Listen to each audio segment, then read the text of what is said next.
nos achegamos na presença do Senhor mais uma vez para louvá-lo, porque nesses dias comemoramos a Páscoa, a morte e ressurreição daquele que vive e que reina para sempre. Por isso nós queremos declarar que o Senhor é exaltado para sempre, adorado para sempre, digno de toda a honra, toda a glória e toda a adoração.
Em trevas se encontrou o Filho.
manifesta ali na cruz.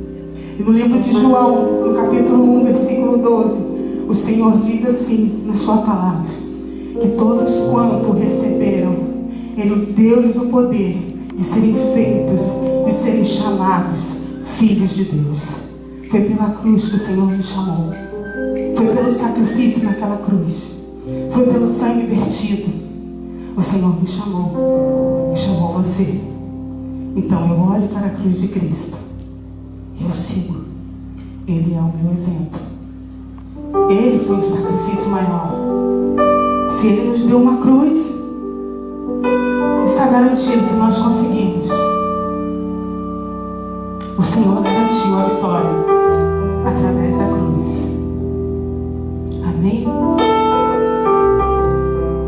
Eu olho para a cruz e para a cruz eu vou.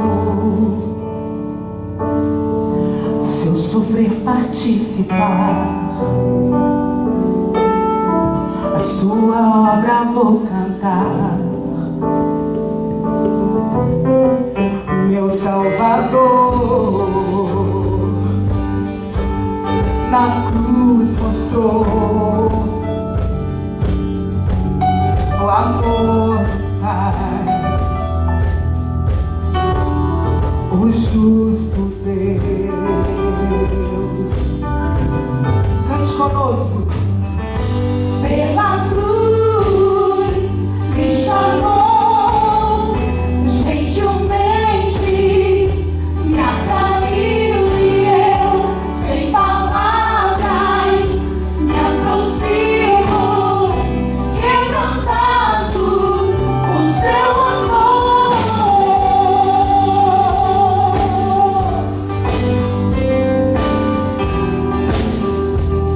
Aleluia! Obrigado pelo sacrifício na cruz. Obrigado pela graça recebida. Cante que merecida vida. Merecida vida. De graça recebi. Por sua cruz. Da morte me livrou. E Ele fez o que conosco? Trouxe minha vida. E eu estava condenado, mas agora pela cruz eu fui reconciliado.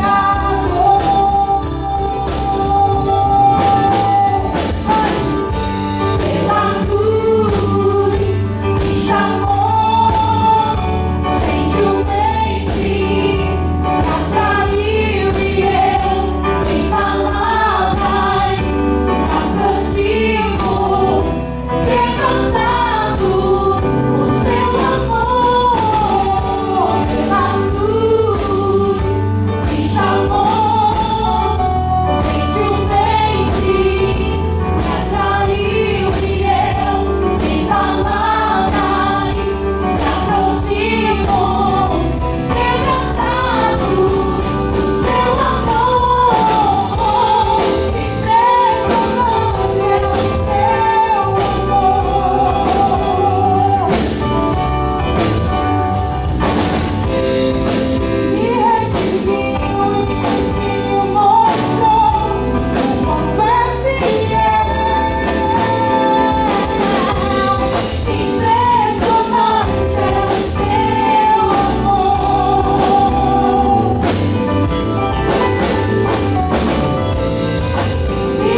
Bom, gente, tudo bem com vocês? Estamos aqui mais uma vez para, nesse tempo estranho que nós estamos vivendo, tentar trazer para os irmãos uma palavra bíblica para o coração de todos nós, né? Para o meu primeiro, depois para o de vocês. E como é Páscoa, a gente está lembrando da morte e ressurreição do nosso Mestre e Salvador Jesus Cristo.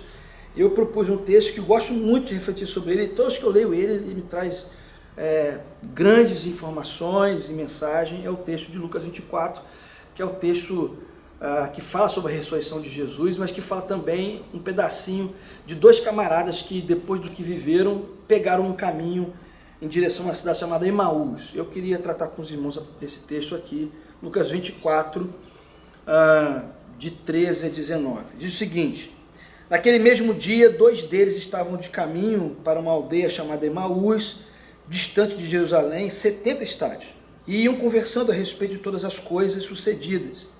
Aconteceu que, enquanto conversavam, discutiam, e o próprio Jesus se aproximou e ia com eles. Os seus olhos, porém, estavam como que impedidos de reconhecer Jesus. Então Jesus perguntou: que é isso que vos preocupa? E de que ides tratando à medida que caminhais? E eles pararam entristecidos. Um, porém, chamado Cleopas, respondeu dizendo: és o único, porventura, que, tendo estado em Jerusalém, ignoras as ocorrências destes últimos dias? Ele lhes perguntou: quais? E explicaram o que aconteceu a Jesus Nazareno, que era varão profeta, poderoso em obras e palavras, diante de Deus e de todo o povo, e como os principais sacerdotes e as nossas autoridades o entregaram para ser condenado à morte e crucificado. Vamos orar? Senhor, quero agradecer por estar aqui nesse tempo tão diferente para todos nós, onde nós estamos gravando uma palavra bíblica para os nossos irmãos, nesse tempo de quarentena. Estranho para mim, imagino que para todos que estão ouvindo isso nesse tempo. Mas também acredito que é um tempo de renovo para todos nós, que nós vamos aprender tanto nesse momento, que vai mudar a nossa vida, nossa compreensão da palavra, a compreensão do próprio Senhor sobre nossas vidas. Eu quero agradecer também ao Senhor por esse tempo, com quanto seja doloroso, difícil, mas também de profundo aprendizado para todos nós. Mais uma vez eu te imploro que o Senhor fale aos nossos corações através da tua palavra, que sejamos tocados, mudados, desafiados, transformados por ela, também nesse momento. Eu te peço por todos os meus irmãos que estão nas suas casas, impedidos de sair por algum motivo, e se algum é encontrado com medo, com receio, apavorado, ansioso, que o Senhor os cure, que o Senhor os trate, que o Senhor traga a sua paz, que o seu rosto e mão poderosa seja sobre cada um de nós. Essa é a oração que eu faço, confiante sempre no teu nome, confiante sempre no Senhor Jesus, e é no nome dele que eu oro hoje e sempre. Amém. Bom, o texto é maravilhoso. Esse texto de Lucas 24 é um texto minucioso a respeito de uma conversa com dois dos discípulos de Jesus, que depois da ressurreição, depois da morte e ressurreição, tomam um caminho para Emaús, talvez desconfiando, desacreditados, desesperançosos de tudo que havia acontecido naqueles dias. O contexto os irmãos conhecem bem. Jesus é crucificado e no domingo, no terceiro dia, ele ressurge. Algumas irmãs vão até lá, Maria Madalena, Alta Maria, mãe de Tiago, vão até o sepulcro, percebem que ele não está lá, conversam com o anjo, voltam para os discípulos e relatam tudo que viram, que ouviram, e mesmo relatando tudo o que ouviram, alguns desconfiaram. Pedro vai até o sepulcro, percebe que de fato está vazio, vê lá só a veste de Jesus jogada ainda no sepulcro, e ele estranhamente volta para pescar. Ele vai para fora da cidade e vai para a sua atribuição, para o seu ofício comum, que é pescar. Nesse mesmo dia que Pedro se afasta de Jerusalém, talvez com o mesmo sentimento, desacreditado, desesperançoso, decepcionado, frustrado, não sei o que tudo tinha acontecido, porque eles tinham uma grande expectativa no coração que Jesus reformasse, libertasse o povo judeu da escravidão dos romanos. 2 também nesse mesmo dia tomam o caminho para Emaús. E nesse caminho, Jesus lhe aparece no caminho, se junta aos 2 e lhes faz perguntas. Na verdade, a primeira pergunta vem da parte deles, porque eles ficam curiosos porque Jesus não diz saber o que aconteceu lá em Jerusalém. E eles relatam que um profeta, varão valoroso, um homem de Deus faleceu, morreu, um grande líder. Interessante que eles relatam que Jesus de fato é um grande líder. Diz para eles que ele é uma pessoa especial, maravilhosa, mas dizem também, fica claro no seu rosto, a tristeza, porque ele morreu, mesmo sabendo, mesmo ouvindo o que as mulheres haviam dito. Interessante isso, né? A palavra não é suficiente para eles retornarem. Jesus, no caminho, conversa com eles e tenta animá-los, lembrando eles das profecias essas, que o próprio Jesus já tinha dito para eles a respeito disso nas conversas durante os 3 anos que conviveram com ele. E aí, chegando já à noite, perto da cidade, sentaram para lanchar, para comer. O Senhor fez um gesto, lógico que eles não reconheceram Jesus, ele fez um gesto que eles provavelmente viram muitas vezes Jesus fazer, que era o partir do pão. E esse gesto faz com que eles abram os olhos e percebam que quem estava com eles era Jesus. Naquele mesmo momento, Jesus desaparece da presença deles e eles fazem uma reflexão, uma autorreflexão. Por acaso não nos ardia os olhos porque nós não conseguimos ver o nosso mestre? E aí eles fazem um caminho contrário, na mesma noite, na mesma hora, eles tomam um caminho de volta para Jerusalém.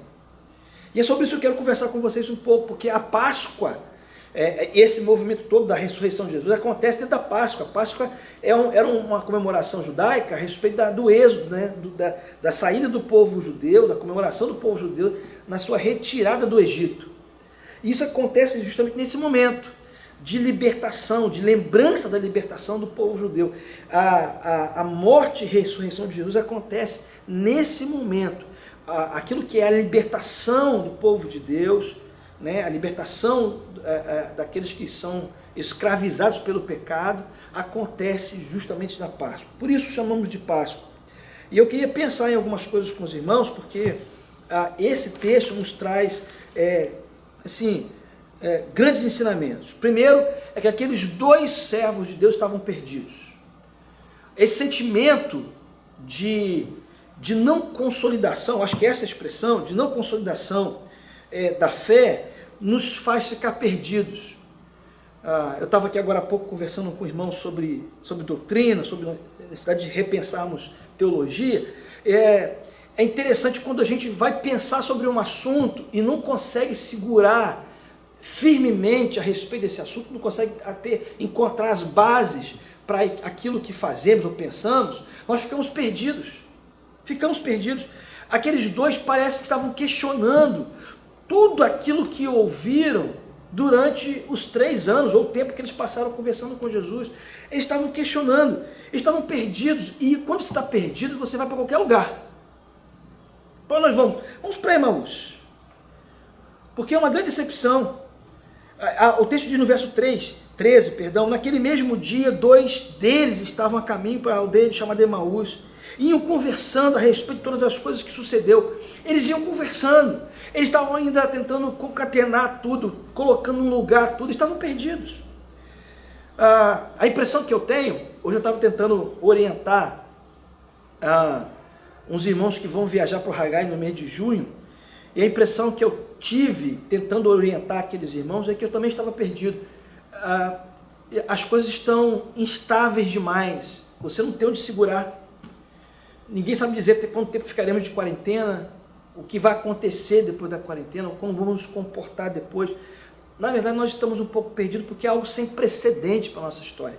Aqueles 2 estavam um tanto perdidos, algo sem precedentes para eles. E eles estavam tentando segurar, tentando entender o que está acontecendo. Talvez você esteja também um pouco perdido, espiritualmente, socialmente, emocionalmente, psicologicamente. Me parece que todos nós estamos um pouco perdidos nesse momento e precisamos encontrar onde nos segurar. Uma outra coisa que entendi aqui é que eles se achavam que conheciam a Jesus. Isso para mim é muito preocupante, porque muitos de nós, talvez nesse momento de questionamento, enclausulado dentro de casa, estamos tendo experiências com Deus que nós nunca imaginávamos que poderíamos ter. Tivemos que ir para dentro da casa e conversar com Deus, olhar para a Bíblia de forma mais profunda, orar mais tempo. Nós estamos descobrindo um Deus que talvez não conhecíamos muito bem. Isso é muito importante. Olha o verso 15, aconteceu que quando eles conversavam e discutiam, o próprio Jesus se aproximou e ia com eles. Os seus olhos, porém, estavam como que impedidos de conhecer. Eles não conheceram Jesus. Eles não perceberam Jesus. Mesmo com a fala, mesmo com o jeito, eles não perceberam Jesus. Eles não viram que era Jesus. Isso me preocupa. Jesus pareceu estranho para eles. Talvez o Senhor fale ao teu coração coisas que há muito tempo Ele não falava, que vai parecer estranho para vocês. Ou até mesmo pior, como aconteceu aqui. Ele fale para você aquilo que Ele sempre falou, só que de forma diferente, num contexto diferente. Porque o que Jesus fala para eles no caminho é as Escrituras. Ele lembra aquilo que Isaías disse, aquilo que os profetas disseram a respeito dele, aquilo que João Batista falou a respeito dele, tudo aquilo que ele já havia falado naqueles 3 anos de convivência. Mas o contexto agora é outro, o contexto é de desespero, é de instabilidade, é de insegurança, eu estou perdido, eu que estou com o meu coração diferente. A palavra é a mesma, o Jesus é o mesmo, mas o meu coração está diferente, o meu coração está transtornado, modificado, ele está mudado pela circunstância que estamos vivendo. Não é assim conosco hoje? Nós estamos diferentes. Estamos mais sensíveis, mais conscientes, mais preocupados, ansiosos. Por certo, o mesmo texto, a mesma palavra, o mesmo evangelho vai falar ao teu coração de forma diferente, porque você e eu estamos diferentes. Essa é uma verdade. Jesus parece estranho para nós. Não, mas Ele é o mesmo. É o mesmo de sempre. A palavra é a mesma. Você e eu que estamos diferentes. Nós estamos num contexto diferente. Bom, aqueles dois perceberam um Jesus estranho, perceberam que não conheciam Jesus muito bem, mas eles também não se conheciam muito bem, eles achavam que se conheciam. Olha no verso 16, e os seus olhos, porém, estavam como que impedidos de reconhecer. Eles perceberam, eu não consigo ver, eu não vi, era o Senhor, como é que nos ardiam os olhos até aqui? Era Jesus conosco e nós não percebemos. Talvez nessa quarentena, uma das coisas que nós estejamos percebendo é que nós não nos conhecíamos muito bem. Eu tenho tido conversa com alguns que falam assim, pastor, o que eu faço? Eu tô aqui dentro, enclausulado, estou igual um bicho acuado, eu não sabia que ia ficar tão difícil para mim assim. A gente começou a se conhecer, a gente percebeu que a gente era muito de rua, pouco de casa. Tem gente que não está conseguindo lidar com a esposa, tem gente que não está conseguindo lidar com o marido, tem gente que não está conseguindo lidar com o filho. E não sabia isso, que passar tanto tempo com a família seria tão difícil. Olha só, nós não nos conhecíamos. E no momento de crise, nós começamos a nos perceber. Eu não tinha essa fé toda que achava. Eu sempre disse para o meu Senhor Jesus que eu ia estar com Ele até o último dia. E agora Ele nos partiu o pão, estava conosco e nós não percebemos Ele. Nós não nos conhecíamos. Nós éramos cegos e não sabíamos. Olha que loucura isso. Estamos aprendendo demais sobre a gente, coisas que a gente não sabia a nosso respeito. Nós estamos perdendo a esperança. Tanta gente que ficou apavorada. Eu nunca vi tanta mensagem apocalíptica, obrigado. Tem 2 assessores aqui. Apocalíptica, nesses últimos dias, tanta gente pregando o fim dos tempos, né? O Senhor Jesus está à porta, tem gente marcando. Eu vi uma mensagem que Ele volta agora esse mês de abril, vocês viram isso? Marcou, se eu não me engano é 8, hoje é que dia? 8. 8 é hoje. Eu vi um camarada marcando que dia 8 de abril o senhor volta. Bom, nós temos até meia-noite para isso. Se vocês ouvirem a mensagem no domingo, porque ele não voltou, certo? Loucura. E eu imagino quanto de irmãos estão influenciados por isso, né? A Bíblia é muito clara, ela diz que o Senhor não avisou o dia. Ele virá como um ladrão, ou seja, inesperadamente, ninguém sabe quando ele vai voltar. Mas temos cristãos que, apesar de conhecer a palavra, estão apavorados com esse negócio do último dia. A trombeta está tocando, aquele negócio todo. Perdemos a esperança no Senhor, está apavorado com a volta do Senhor, apavorado de morrer. Não, queridos, nossa esperança está em Cristo, ponto. Para vivermos aqui ou para irmos para um novo momento com o Senhor. Não importa, a nossa esperança está toda no Senhor Jesus Cristo. E isso nos traz paz, traz para todos nós paz. Aqueles dois voltaram para Emaús porque toda a expectativa deles estava num Jesus que libertaria de uma escravidão humana, não espiritual.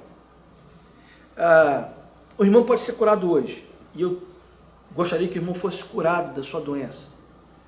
Mas ainda que o irmão seja curado, ou eu seja curado de alguma doença patológica, daqui a alguns anos nós iremos de qualquer maneira.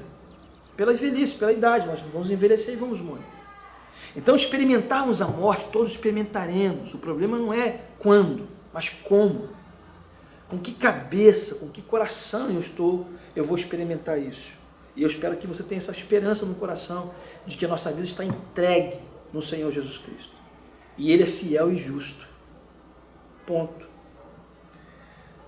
Quando aqueles dois perceberam que era Jesus, o coração deles mudou. A esperança voltou para o lugar. A fé voltou para o lugar porque estavam céticos. Ele diz no verso 21, ora, nós esperávamos que fosse Ele quem havia de redimir Israel. Redimir Israel, na cabeça deles, eles não entenderam que o trabalho, a obra de Cristo era para o mundo inteiro, era para todo aquele que nele cresce. Tenha a confiança, meu irmão, que Jesus Cristo é fiel para fazer tudo quanto Ele nos prometeu fazer. Se é agora, se é hoje, dia 8, se é daqui a alguns anos, se é daqui a alguns séculos, não importa o quando.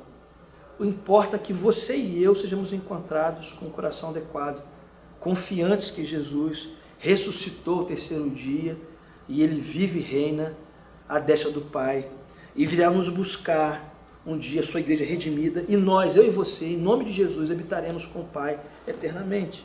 Creia nisso, em nome de Jesus. Quero encerrar dizendo que eles estavam decepcionados. Eu espero que você não se encontre assim.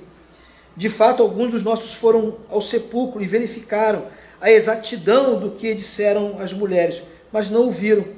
Então lhes disse Jesus, honestos e tardos de coração para crer tudo o que os profetas disseram. Porventura, não convinha que Cristo padecesse e entrasse na sua glória? Já não estava preparado?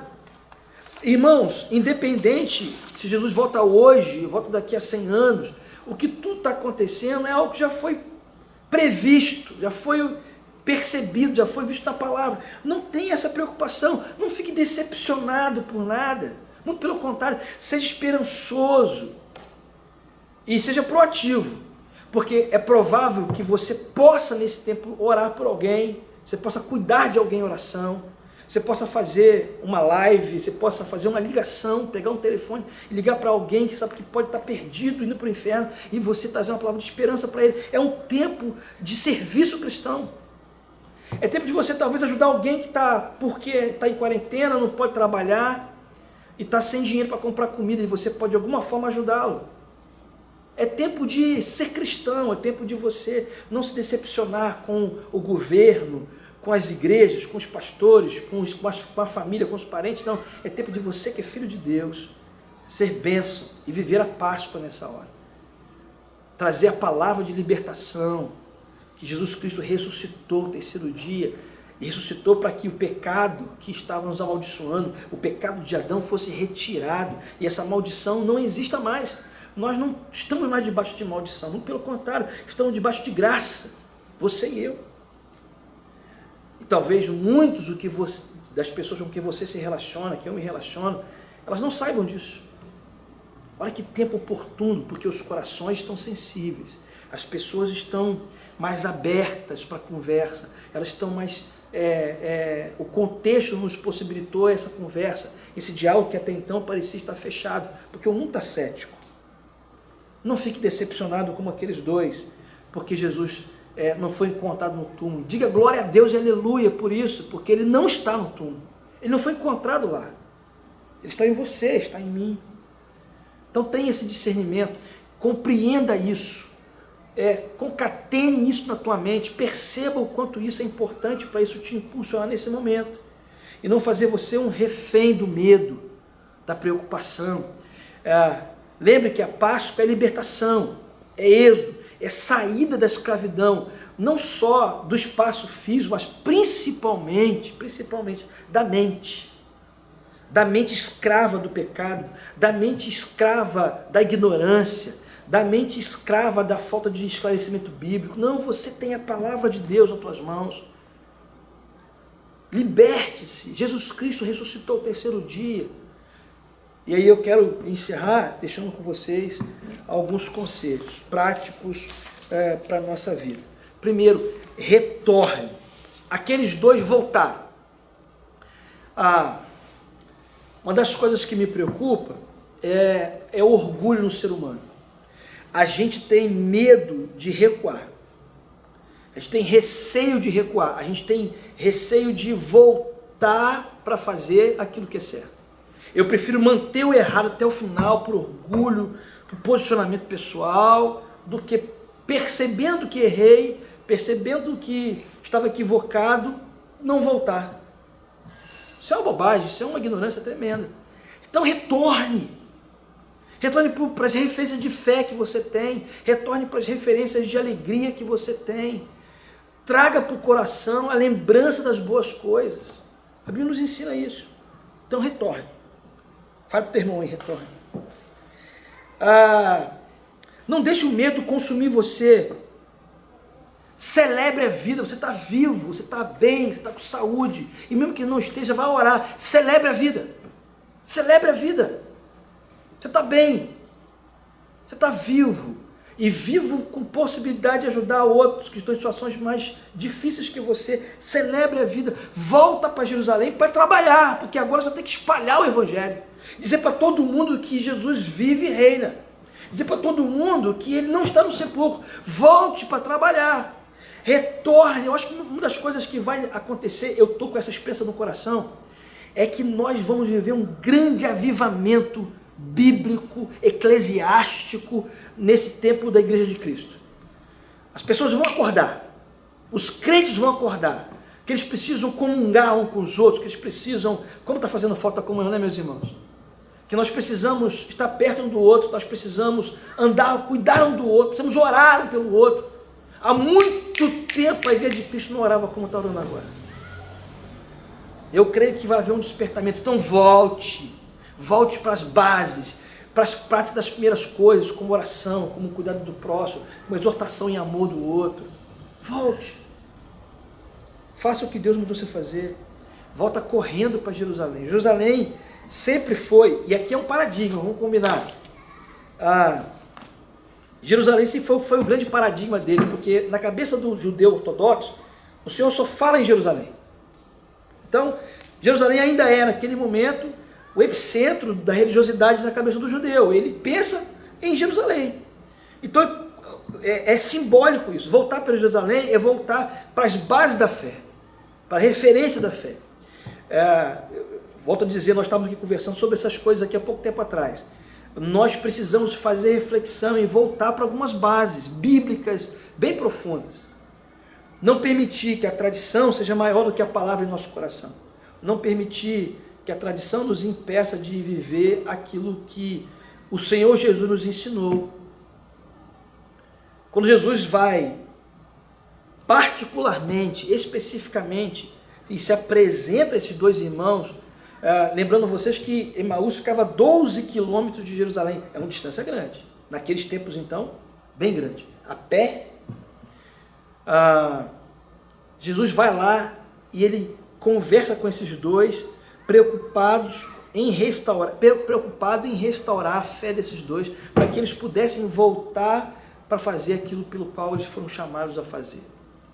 Você e eu temos uma chamada geral, que está em Mateus capítulo 28, a pregar o ano aceitável do Senhor.